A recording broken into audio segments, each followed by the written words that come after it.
we will start. We will start now. And thank you for joining. A bit of logistics before we start. Um, it would be great if you could mute your microphone and also possibly disconnect the video because we are expecting. I mean, there are more than 50. People have registered for this webinar, and if all will join, then we might have a bandwidth issue. So may I request those participants who have also connected video, if you could disable your video, because too many video connection might disturb the connectivity. So as a moderator, I'm going to disconnect those videos which are right now on. Please don't turn them on.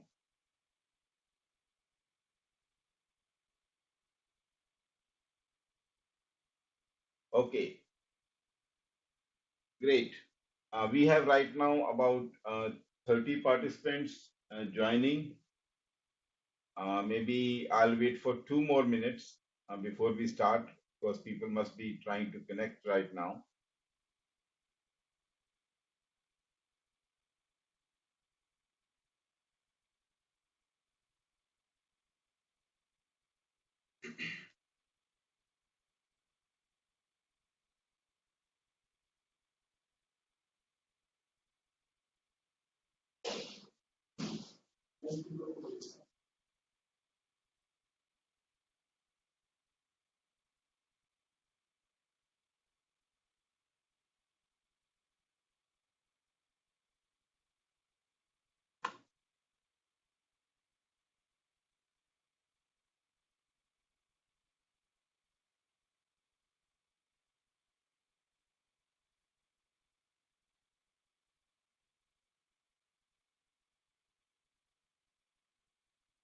Okay, I think we'll start now. So as I mentioned, please keep your microphone mute.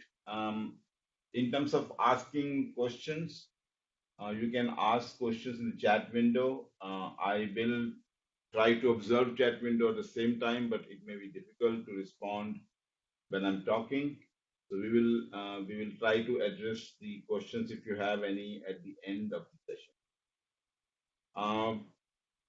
At the outset, I would like to explain that I will only focus in this presentation on the changes.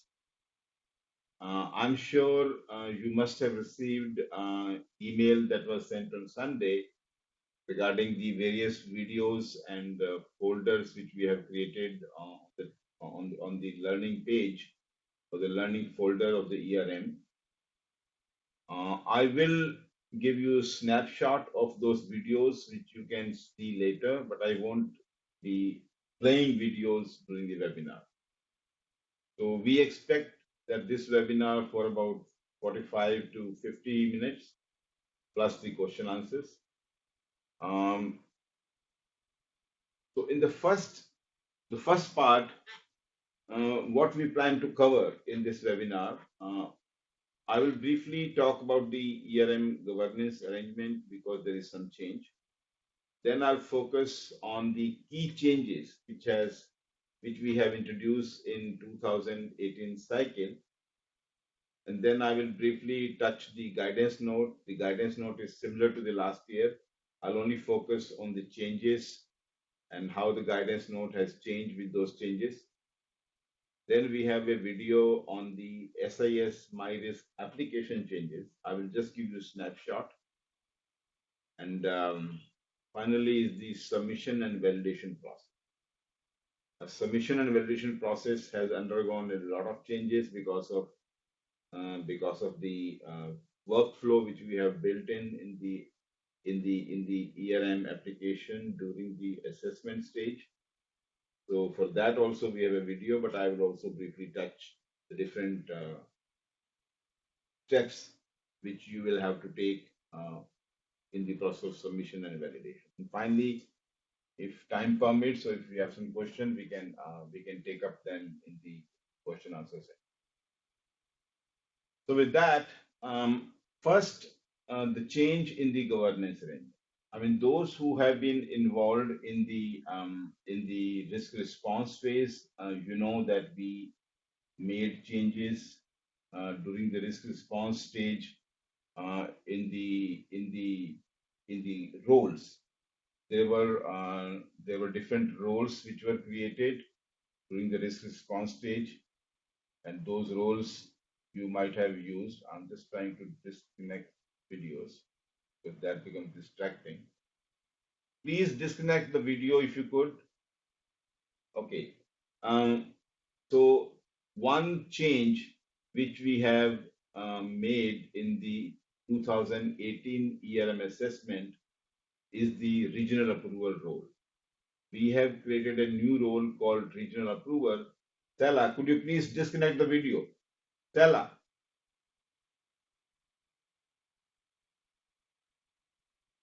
thank you. Um, so what change we have made? We have added a regional approval role in the application, in the sense that now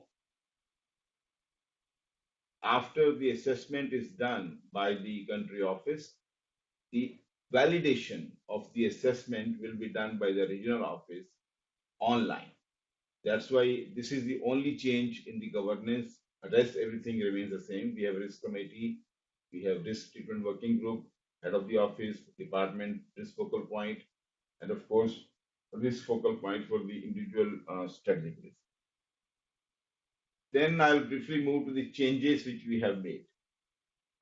Before I move to the changes, I would like to draw your attention to a video which we have produced, which is available in the YouTube and also in the learning folder.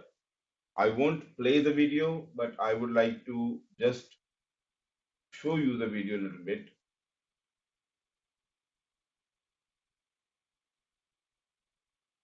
So this is the video which is currently muted.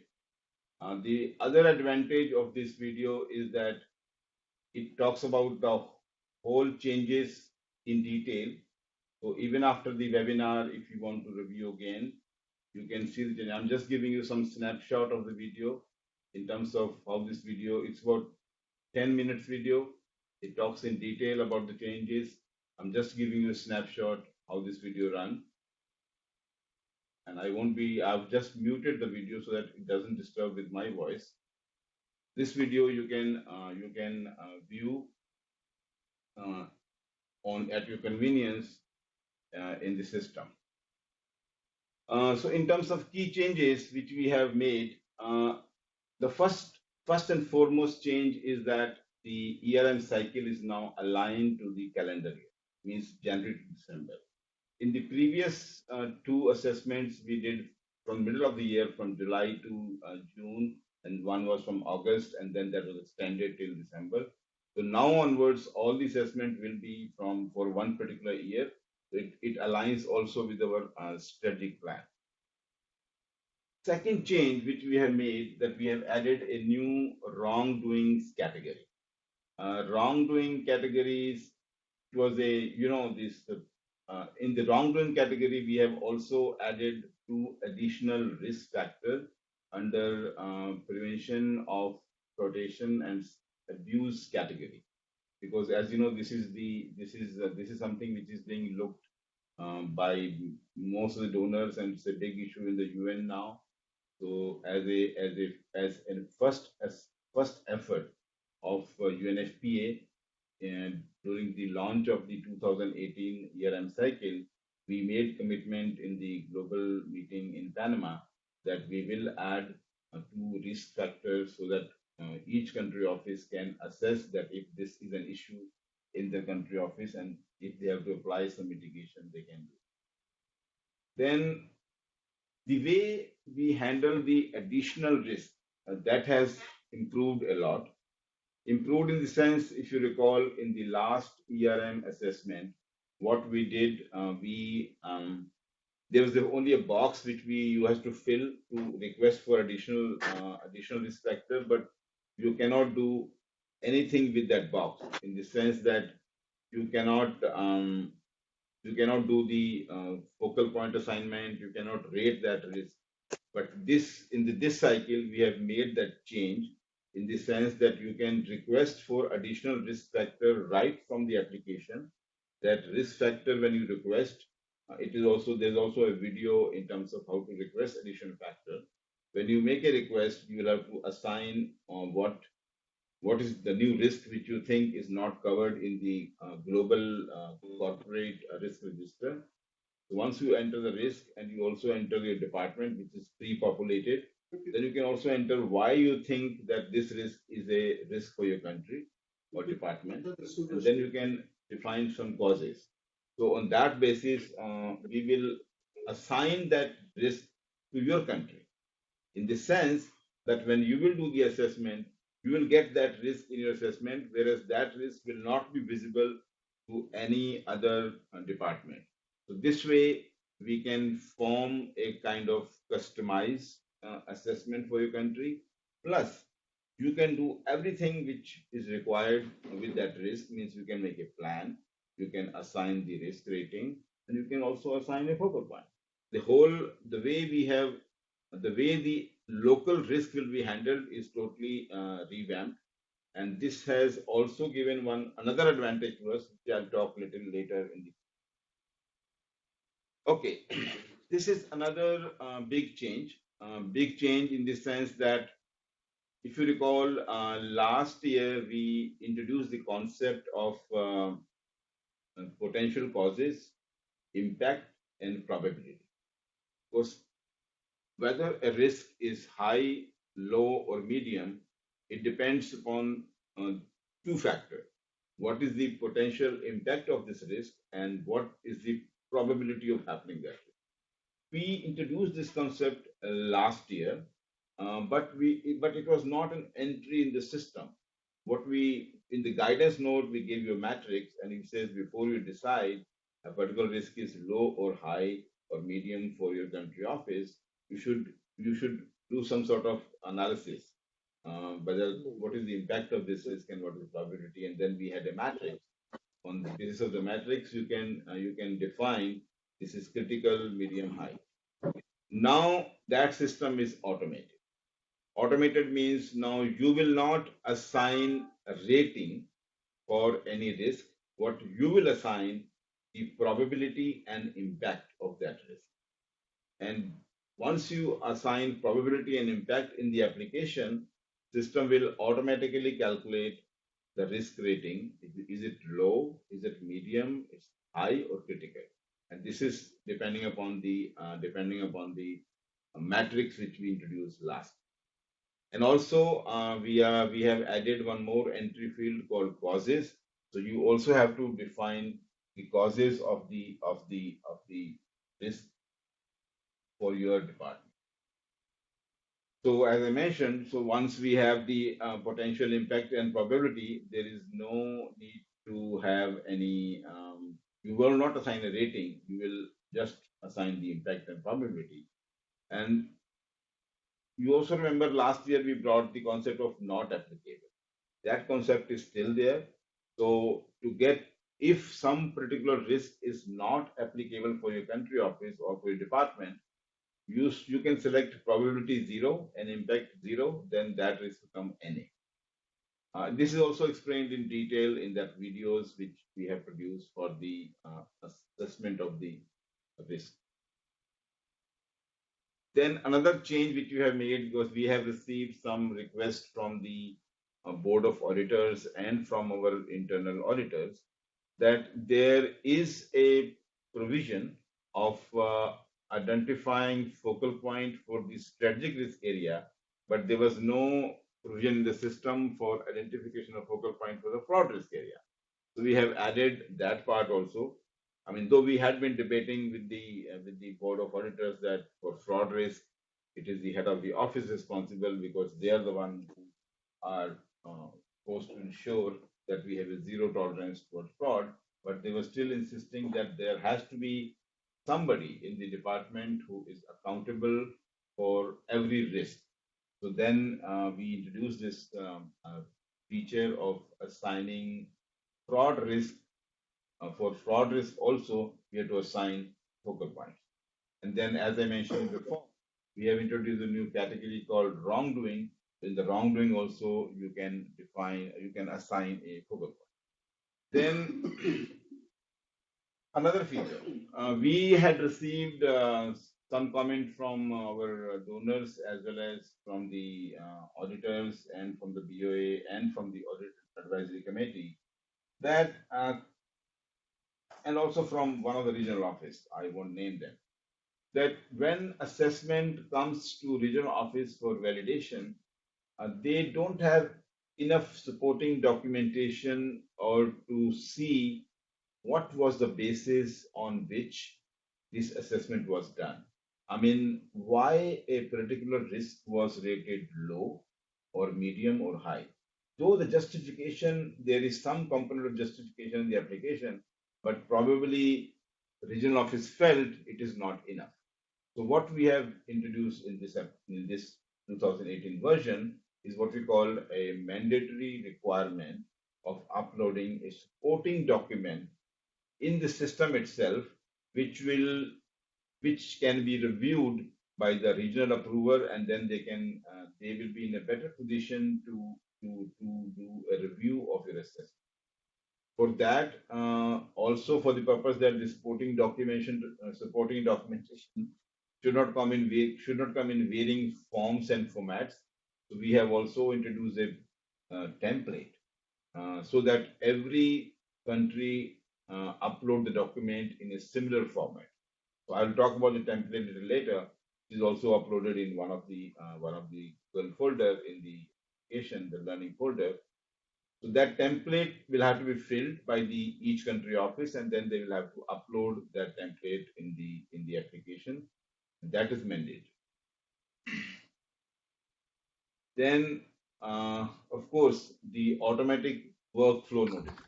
This is also a new feature which we have added. The purpose of this feature is to, whenever in the previous cycle, there was no approval by the or no validation by the regional office online. Now, since it is online, so there is a need there's a need to give a notification to the regional office people that so and so country office has already uploaded the assessment, and so that you can go and review that. So now system gives a automatic notification to automatic notification to the regional approver, so that they can review the down attachment which you have uploaded, and they can give the assessment. I think I'll talk this more when we come to the submission and validation process on this. And then, of course, I already spoke about this, that validation is now online, it won't be offline. So approver who will be identified by the regional office based on the country office they manage, we will assign them the role in the system. They will be identified so that they will get a notification, as well as they will may request everybody to please disable your video, because I'm getting a bit of distracted with those videos flashing on the screen. Could you please disable the video? Thank you so much. And then please disable the video, John. All right, just a second. Thank you, thank you. And also mute your phone, mute your microphone. Thank you so much. So this online validation is done. I already talked about it. Then, with all the new feature, we have a good news. The good news is that you don't have to create an action plan during the assessment stage. Last year, we requested to create an action plan because we had a plan to UNFPA Bannon. Could you please disable the video?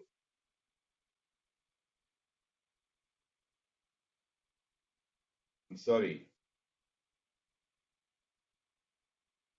Okay. So there's no need of any action plan during the risk assessment phase, because why so? Because practically we are launching the risk assessment and risk response together. What does it mean? It means that once you finish your risk assessment, once you submit for the regional approval, and once it's approved or validated, you can immediately start the risk response phase. That's why we are not asking departments to make action plan during assessment phase. What we are requesting that you can make the plan during the response stage, which is a prerequisite. Last year you had to make plan two times, one during assessment phase and one during response stage, because in the response stage we introduced the concept of global mitigation library, where you pick up the item from the library. This time, since library is already there, we already have mitigation item in the library. So you don't have to make plan during the assessment phase, but you have to make plan during the response stage.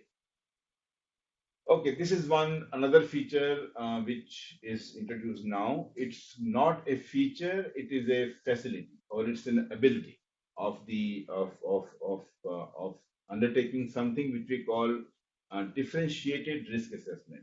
This is very much related to the other feature I talked about, which was the additional risk.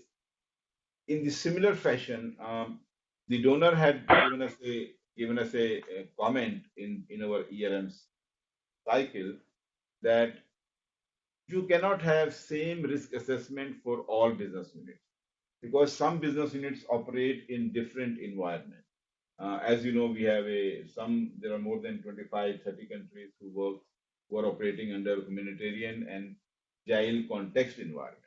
So for those countries, you have to add some additional risk. So this is now possible.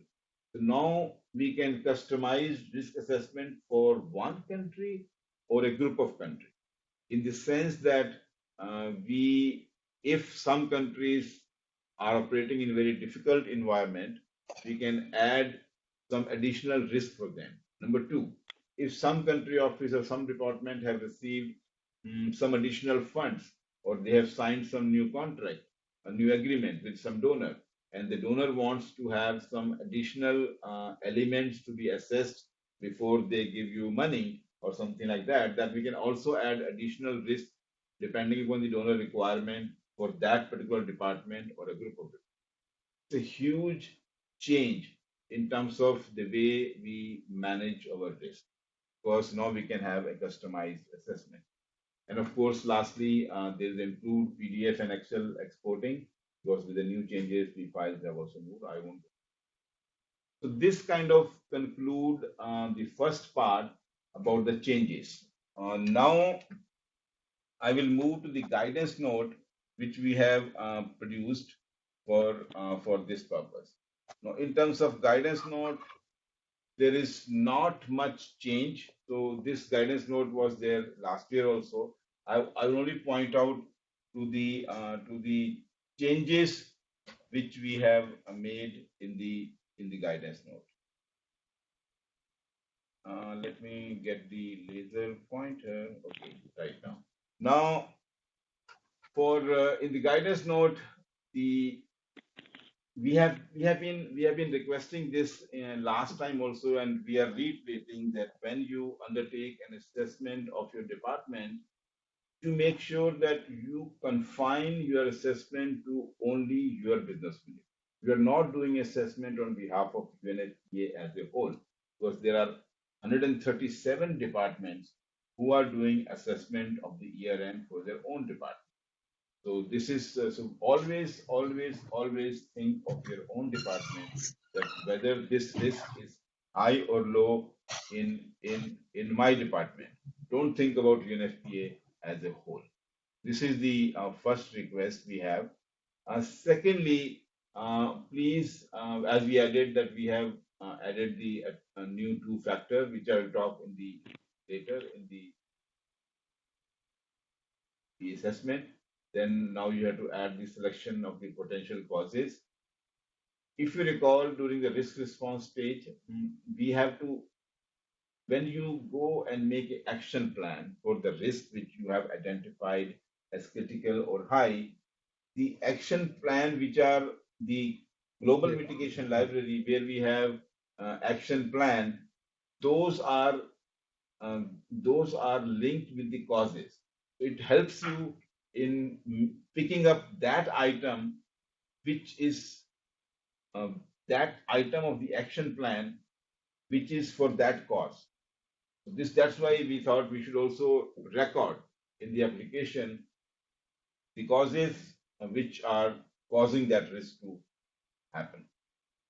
And then, of course, I already spoke in detail about the management of additional risk. Now, in terms of changes, the only change we have here that in this area, this is a workflow of the assessment of the ERM assessment for the strategic risk area and fraud risk area. There are only two change.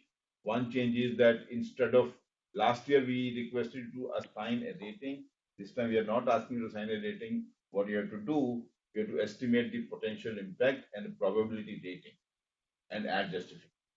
And then here you have to add additional risk focal point also for the fraud and wrongdoing category. And of course, when you submit for validation and approval, you also have to attach a template. These are the only three changes in terms of workflow. Um, the next few slides are the same slide which we did last year. In terms of, we have given an illustrative example of how to do the assessment. This was one risk area of risk of non-delivery of program results. Under this risk of non-delivery of program results, we have three different risk factors. For each risk factor, there are causes which are explained, which are also in the system. And these are the steps.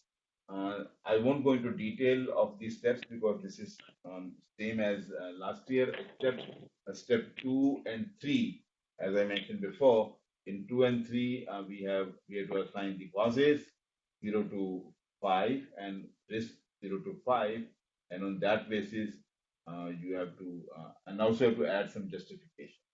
These things are explained by steps, which, and as I mentioned before, you have to select 0 as the probability or impact in case you want to assign a not applicable rate. These are just workflow or steps which we explained last year also, how to do the assessment. I won't go into detail. The steps, step 2, step 3, and this is one slide on the risk event in terms of what is uh, rating 1 for the impact and what is rating 5 for the impact. As you know, there are three different type of impacts which can have. It can have financial impact, it can have operational impact, and it could even have reputational impact. So on that basis, there are five category, and these are the broad description which we have put there. But we might send you some more guidance, a more detailed guidance on the impact 1 and impact 5. I'll probably upload over the weekend, which will help you why you select impact 1 and why you select impact 5. Similarly, and then this is the probability thing. You same way the probability 1 to probability 5.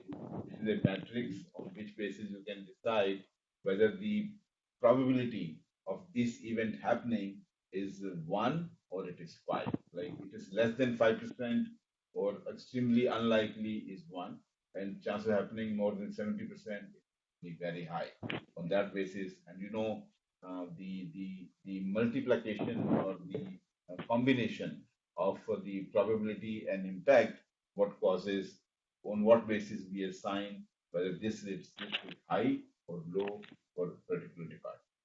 And this is again the workflow of the same. It goes down, then you do probability impact rating, and this is the metrics which I was talking about.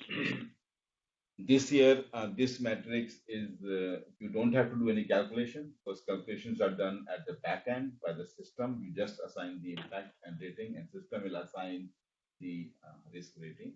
Just for the sake of understanding and the sake of completeness, I thought I still should share with you the risk appetite and tolerance policy. And then, as I mentioned before, automatically risk rating is recalculated based on impact and the probability. And then lastly, you have to assign a focal point. This is very detailed steps we have listed how to do this assessment. in the system, it takes only 2 minutes. But for the purpose of explanation, I have made few slides so you can go one by one so that you can understand what should go where and what other work you need to undertake before assigning fact and probability. These are the fraud risk areas which we have, and these are the three new areas of the wrongdoing. You can read them later in the session. And this is a flow chart or flow of the fraud risk and wrongdoing. As you know, we have a different concept for the strategic risk, and we have a different concept for the fraud risk. In the strategic risk, we have made the changes in terms of probability and impact, but in the case of fraud risk, we still maintain the same mechanism, which is the inherent risk, the control effectiveness, and the residual risk. So we might bring some more guidance in future on the control effectiveness. That how do you ensure that this control is working effectively in your department? So the process is again the same. You first select the risk event, then you discuss and decide the inherent risk which your country, office, or department has on this particular risk event. And then you decide the control effectiveness. On the control effectiveness, though details are available, but I want to give you one future version or the future vision which we have in our mind. You know that every year in the month of January, DMS issues a Google form to you to do the what we call a controls self-assessment, in which they have like 40, 50 questions, and they ask you whether this control is working effectively, it is not working effectively, it requires some changes. So the point I'm trying to make that there was a comment and there was a proposal that why we do two different things. One is the control self-assessment and one is the ERM, and we should marry them two. We should create a link between these two things. So, and that link is actually here. So the controls which you have in place, and if they are working, then automatically, if risk, the inherent risk is high, and if controls are working effectively, then obviously the residual risk will be low. So that link will be created in the next version of the ERM, which we'll probably launch in 19, where you will, when you assign the control effectiveness, you will go to those controls and assign them they are working or not working. This is just to give you a snapshot of what's coming next in the ERM. Then, as I said, right now we have only two categories. Either the controls are effective or controls are ineffective. So if the controls are effective and your inherent risk is high, you can decide the residual risk as low. But if controls are not effective, so-called ineffective, then if your inherent risk is high, you cannot make residual risk low. And this, as you must be knowing, those who did assessment last year, this is very well controlled in the application itself. Application will not allow you to select a low residual risk if your controls are ineffective. These are some sort of validation, and this is again residual risk. I talked about it. If the control effectiveness is ineffective, I just mentioned about this. This is already in the slide. Then, then you do the justification, means why you say that this control is effective. During justification for the fraud risk area, especially, I think you should also look at the past audit reports which country office might have, and there also mostly when our internal auditors visit the country office and when they do audit, they also very clearly mention in the report about the controls. So if the controls were ineffective in your last audit report, please don't call them effective in the assessment if no change has happened, because there will be a spot check of the assessment sometime in the month of June, July. We are still trying to figure out how to do it. And then we will do some sort of data triangular validation that if there are some past cases or the past audit report or some past fraud cases where the country office has some history, then we will have to see what more you have done since that time that now you say this control is effective. and now this won't happen again. Excuse me. And of course, lastly, once you've done everything, then you assign the focal point which you identified. So this brings me to the end of the guidance note. And now let me move back to our main presentation.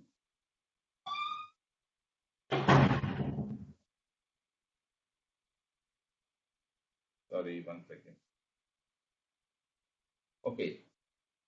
Now, same way, like I showed you one video which we had on the changes. Then we have one more video on the application enhancement. Okay, this is also a link. So I click the link here, and then this video will open. This video also has same way. This is it's about 8 minutes video, which talks about the whole process, how to enter into the application. I'll just give you some snapshot. It tells you how to enter into application. Then it talks about how to undertake the assessment. When you undertake assessment, what you need to be mindful of. That the year is 18 and the draft stage in the beginning. Then it talks in detail about the learning folder, access, how to access the learning folder. I'll talk about this a little later also. And then how to do assessment. This is the causes, justification, impact, probability, and the assessment gets automatically. Here, I would like to mention that now in the new application, we have also added one more feature that when you undertake assessment, it will show you your last year assessment of that particular risk. And this video also shows you that part. And then it also tells you how to give rating like 3 and 2 and 3. And then it calculates this. And this also, once you select the causes, it picks up the causes. And I'm just giving you some snapshot of the video. So this is the video which you can view at your convenience later. So now let me move back to our presentation. This you can see later. There's one more feature, extremely good feature, which I will talk about YouTube video, especially for our friends in French speaking country, which is that you can actually view subtitles in French of all these videos. Okay, then this is the next. I'll come to that little later when I talk about the submission and validation. So additional local risk management. For additional local risk management, also we have a small video. Let me take you there also. Just it's only a very short video of 1 minute and 48 seconds. Just give me a second. Right. So this video talks about how to request an additional risk factor. You go there and then you decide which particular risk you want to assign, which you want to add the request factor. You pick up the category, and then it, and then you this is the screen which comes. You give new risk factor name. This is automatically populated. You give justification, and then you do a process, and then you write why you are requesting for risk factor, and then you save. Once you save, the notification goes to the ERM administrator, and then we add for you. This is how you assign the additional local risk factor. I'm not running the video here because you can run later. You have the links. And then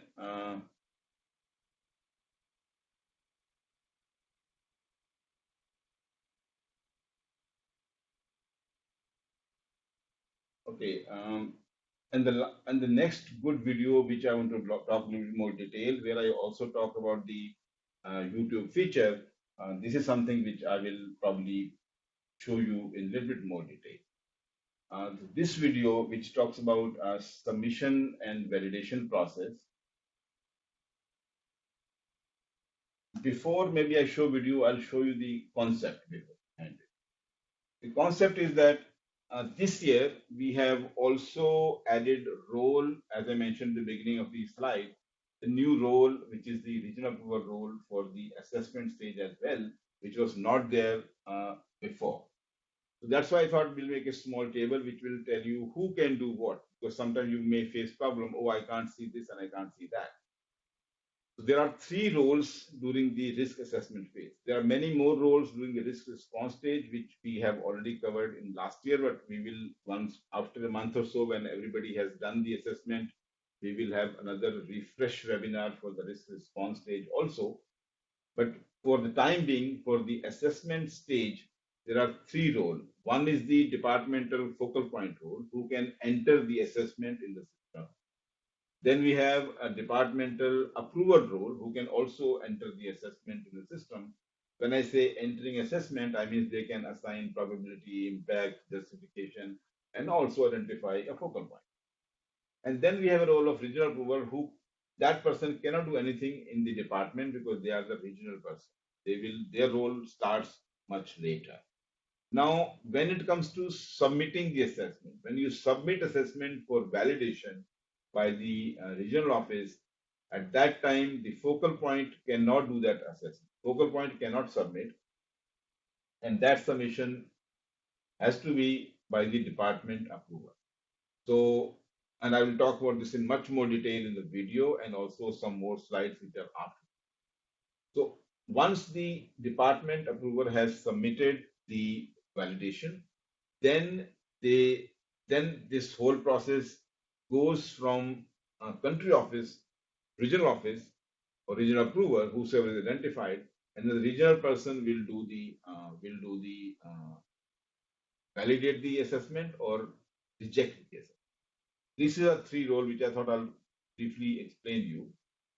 Then this is a process which you have to follow for doing this submission.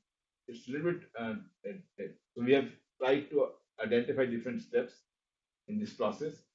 The first step, which might cause you some inconvenience, or you may say why it is not happening, is the unless until all the 36 risk factors, every entry is complete, you actually cannot submit for validation.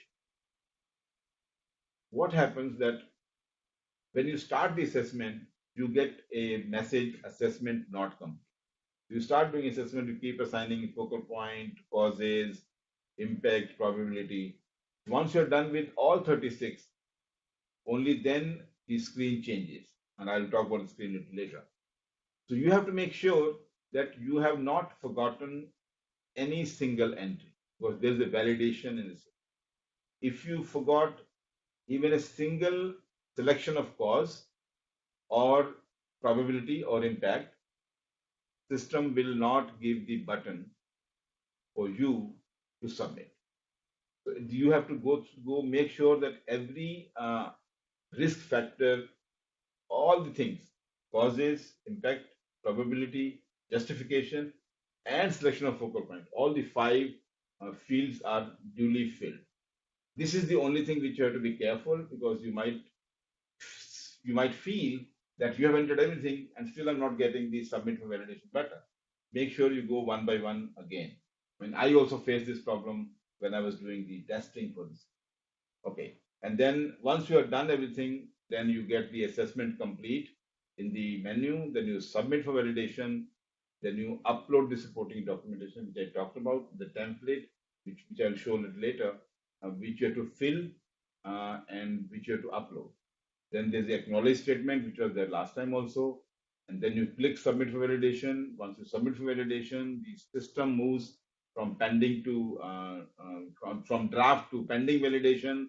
And then regional approver receives a notification email. Regional approver can download the supporting documentation, review, and then they have two options. Either they can confirm validation or they can reject the validation. Or we're calling it request for revising the assessment. And if regional approval is not happy with the assessment and they think we should change some impact or some probability, then they request for revision. When they request for revision, then the pending validation move back to the draft stage, so that the country office can go back to system and make some changes, what is proposed or what we have discussed, make those changes in the system, and then again submit for validation, and then then it goes back to the approver. Similarly, if in the first time itself, country office is happy with regional office is happy with the assessment, they can go and confirm the validation. Once they confirm the validation, they get an extra prompt, reconfirm, because to make sure it's not done by mistake, and then and then it get validated. Once the assessment get validated, then assessment part is totally complete, and then you can immediately start the risk response phase. That's what I mentioned before. So if sooner you finish validation, sooner you can start the risk response. Okay, there's some of the screen I've showed. I will tell that how the screen changes. A screenshot from the system, first in the draft state, and you get assessment not complete. Once the assessment is complete, then you get this assessment complete sign, and you can submit for validation. As I mentioned before, in the only users with SIS approval role can see the menu option, as they are authorized to submit for validation, which I spoke about in the table which I showed you. And then when they want to submit for validation, they have to do two things. Number one, they have to choose the file. File means the file, that attachment which I'm talking about.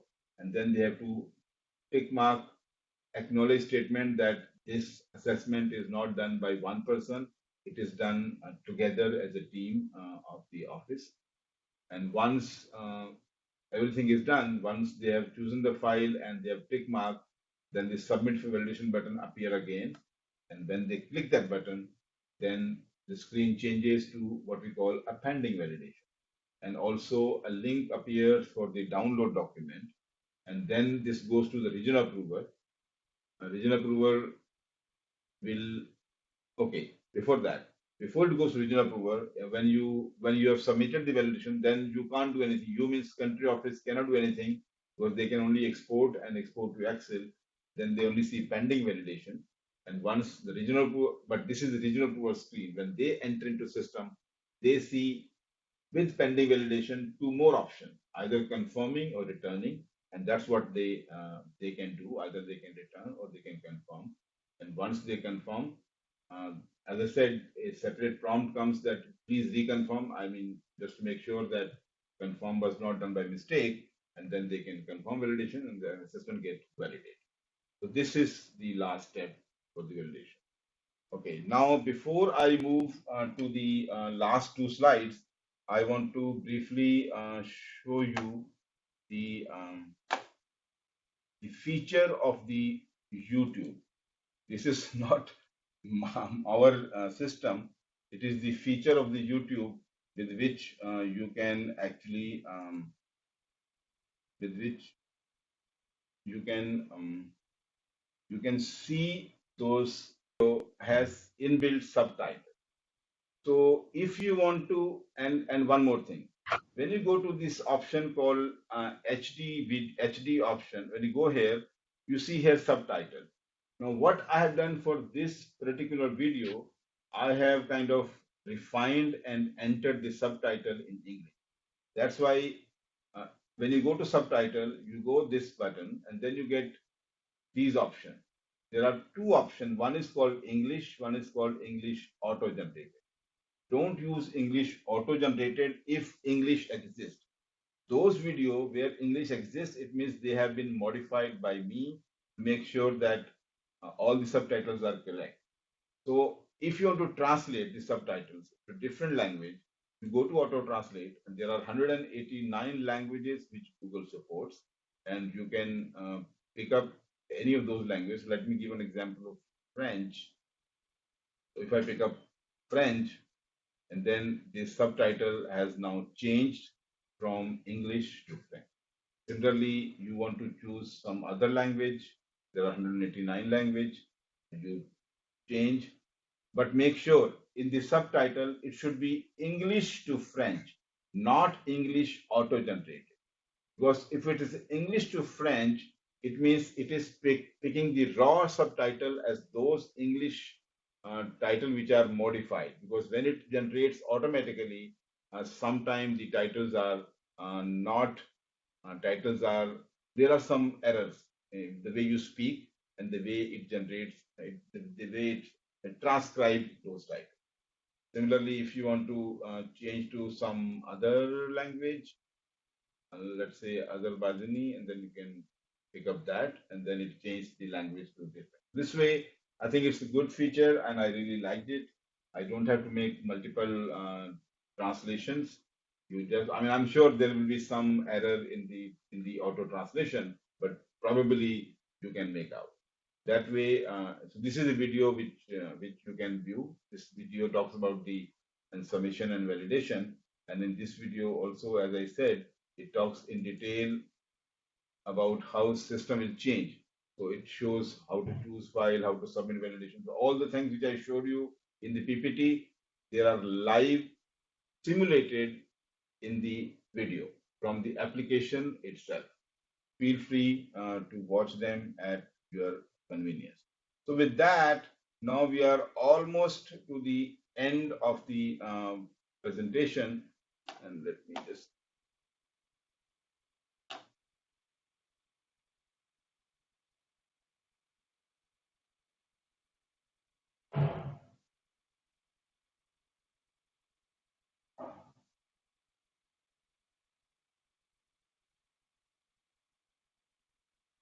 okay. Now we are back to the presentation. We saw this video, we saw all of these slides. Now I want to take you to last two slides.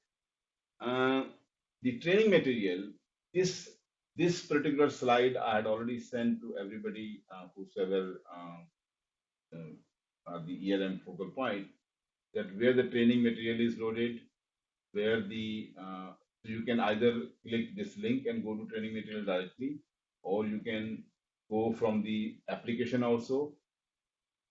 This is our third webinar. So for two webinars which are completed yesterday and day for yesterday, those recordings are already available under recorded webinar. I'll just show you quickly after this.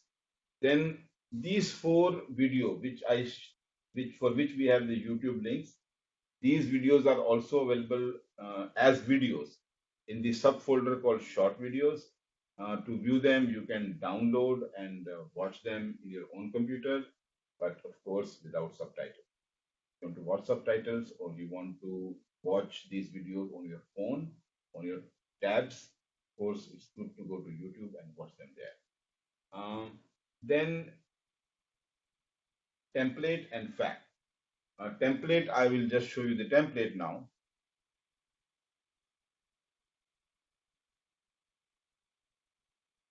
This is a very basic template which we have created, which is available in the same template folder.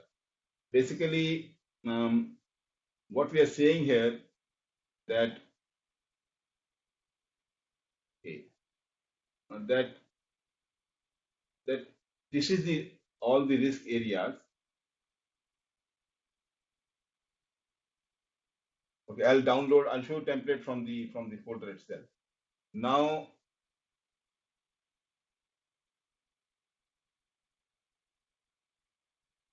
okay, let's go to the template folder.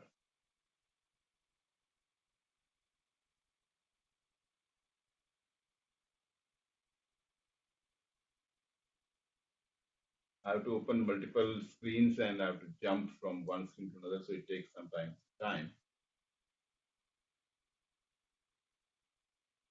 Okay, this is our learning folder. This is the template I was talking about. If you open this template, if you see here, this is the template where we have put all the risk areas and risk factors. And these two columns you have to fill. You have to fill what are the factors which you considered when you decided the impact rate. Similarly, what are the factors you considered when you decided the probability? And if you have any other comments, you can fill it here. Everything else remains same. You fill these fields in the template and then upload the template. Now let me also show you, since I'm on the screen. This is your folder called ERM training material. This is the folder where you will go if you go from the application itself. This is our third kind of third uh, third cycle is third cycle. So for the 16th cycle, we have some training material which is available under this folder. For 17th cycle, the material is available in this folder, and for 18th cycle, which is current one, is this folder. Under this folder, there are five subfolder template I spoke about. Short videos are these four videos which I was talking to you, which you can download and see them. Recorded webinar. If you want to see the recorded webinar, the first webinar and the second webinar are already uploaded. Which first webinar was with the APRO region primarily. Second webinar was with the headquarter and the Blackrock region, and this is the third webinar. I think after by today evening, I'll also upload the third webinar here. You can view later. On these guidance note and presentation which I made, it is on the guidance note and presentation. But what I want to talk about is the fact.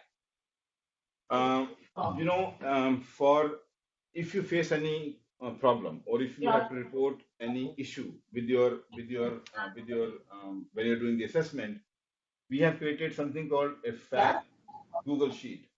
In the fact Google Sheet, what happens that could you please mute your microphone, please? Right, fine.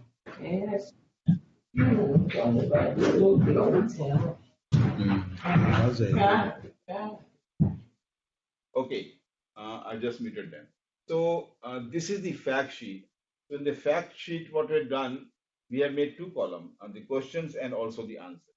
So in the question side, you can enter your question. On the answer side, I'll respond. In my opinion, this is better than creating a service text case, because the Google Sheet, the way it is designed, the moment somebody enters any information in the question side, I get a notification that somebody has entered something. I give a response. I might refer you to the guidance note. I might refer you to a video, or I might refer, or this is a new problem which I may not have, which I may not know, and I may answer that how to do this here. This way, it's very fast. And then once I answer this, I will respond back to the user that this is answered. You can view the answer. The other big advantage of using the fact sheet is that when you are facing a problem and you go to the fact sheet, you will see all the other, if anybody else has faced similar problem and this is already answered, you get immediate response. You don't have to even make any entry, because that similar problem may be already there and you will get the response on the slides. That's why I would recommend, if you want to, you can always use the fact sheet for reporting any issue. Then this is the fact folder, short video, recorded video. No, I think the last part is the okay. Those four videos which I had taken you there, which you wanted, which I linked from the presentation, they are also available separately. And in this slide, you can go to them. There are four video. One is introduction to key changes, how to access MyRace, how to request for addition factor, and how to submit and validate. These four videos are also available in the Google YouTube links are there. This is my probably the last. What next? Two things.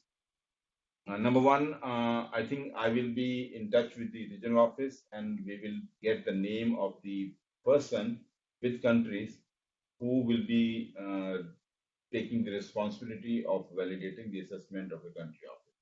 It could be the regional desk for that particular country, or it could be an MNE person, or it could be regional director themselves. I have to consult the regional offices.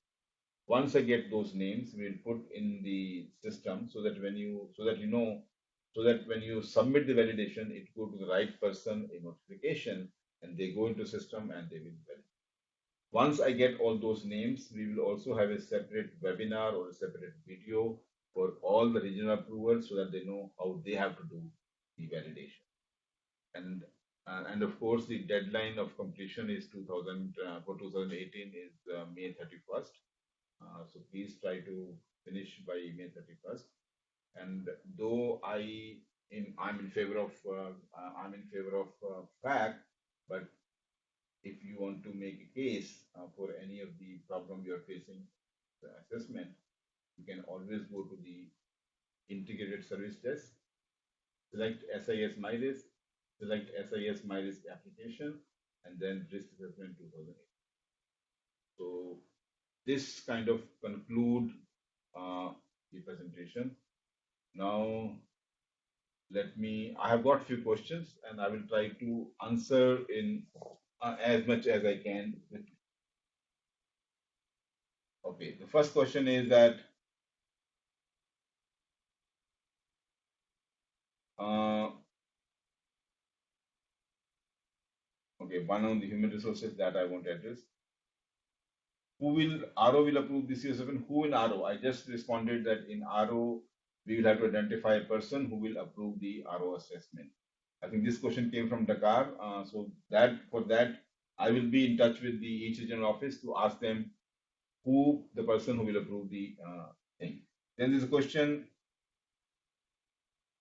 why the system does not allow to assign several focal points in ERM. I don't think that's correct. System allows to assign as many focal point as you want in the system. And technically, for each risk factor, you can assign different focal point. So actually 36. But of course, this is not realistic. There are many risk focal point who will be for the same risk. Then next question. Next question is, now that I see the template, is it going to be filled in the system or manually? No, this is a manual template. The template is off the system. You fill in it's a Word document. You can download, fill, and you upload in the system. This template is still manual. Then can you please share with us example or guidance note on the factor considered? This is very interesting question. I think this came from Syria country office. Yes, I will. We have prepared one document which gives you why a particular impact is high. I mean 5 rating, 4 rating, 3 rating, 2 rating, and what criteria you should consider. I think I should be able to finalize that document by this weekend, and we will send you the document to give you some of ideas or some example of why impact is high and why impact is low. Then the question is uploading the template mandatory? Yes. Template uploading is mandatory because unless until you upload the template and click that button, the confirm validation will not even appear. Okay, why only department approved could upload assessment template? Why okay, docs. Okay, the question basically is that why the department approval can only upload the template. This is because this is because this is because the head of the office has the responsibility of undertaking the assessment. So we want to make sure the person who is the head of the office or person who is designated by the head of office as approver of the office should upload the template and also submit for validation. So there is one person who ensure that everything is complete and everything is as per what they want to send. If everybody starts sending submission for validation, it might create some confusion. So to make sure that people who are responsible for the whole office, they do the submission. I want to repeat here. I want to repeat here that it is not mandatory for the head of the office to send it. They can always designate somebody else as approver, and you can put that name in the global drive. Can I make request? Please mute your microphone because there are 60 people online. It may be difficult for everybody to speak. Yes. Then I think I have tried to. Okay, can you also answer the question on the value added of the template in addition to the assessment that you skipped? I'm not sure I understood this question. Assessment that you skipped. Okay, if the assessment, yeah, okay, understood. See, the reason the justification box and template looks similar because if you can write everything in the justification box, which is primarily same thing as filling the template, in your opinion, then it is fine. But then you can cut and paste from justification. The reason we gave this template, the primary reason was that we, in the justification box, uh, it's very open-ended text box. You can write anything you want to say in that box. But in the template, we are primarily focusing on why you gave the impact as 5, why you gave rating as why you gave impact 5 and not 1, and why probability was 5 and not 1. Maybe in the future version we might break the justification also into two parts, like one justification for the probability and one justification for the impact. Then template may not be required. But the idea of template is also because there was a demand and requirement from the regional offices that they need some more supporting evidence or some more supporting rationale on what basis the assessment is considered low, medium, or high. I want to tell one quick thing here that quality is a concern, and if those people who are involved with the ERM for last 2 3 years, they must be knowing that we had when we started this ERM assessment first time in 2015, it was very very basic, very simple. There was no justification, nothing. We just have to fix rating low, medium, high, and critical. Even the not applicable category was not there. But gradually, and that was the quality was you cannot judge the quality. It was self-assessment. You yourself enter. I'm at low risk or medium risk. Next year, the next year we added justification. We added probability and impact category because we wanted to bring more quality element in the assessment. Because if assessment is not qualitatively strong, then this ERM has no meaning.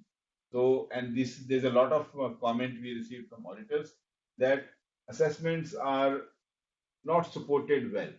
So, just to bring more quality element to make sure that you have think through many elements before you decide that this assessment is low or medium. That's why, if you recall, we also introduced the concept of causes. So once you decide, we gave you some food for thought that if this is the cause because of which I may be at high risk, then you can think of some example. You can think of something else. I mean, but at the end of the day, this assessment is subjective. The idea is to bring more and more objectivity and more quantification, if we can, in the system. This is still not perfect. We will still improve further, but we just want to bring more and more granularity in our assessment. I think I've almost answered all the questions, but I'll also put these questions in the fact feed later, and then I'll answer there. So if no more question, I think we took slightly more time than what I was expecting. So if there are no more question, I would like to close this session, and then I will send a mail once I upload the recording, that recorded webinar folder, and I also upload on the YouTube so that you can also watch when you are in train or walking or something. So with that, thank you so much for joining. I think we had a huge turnaround. At any point of time, we had 50 plus, and now almost 60. So thank you so much, and have a good day. Bye bye.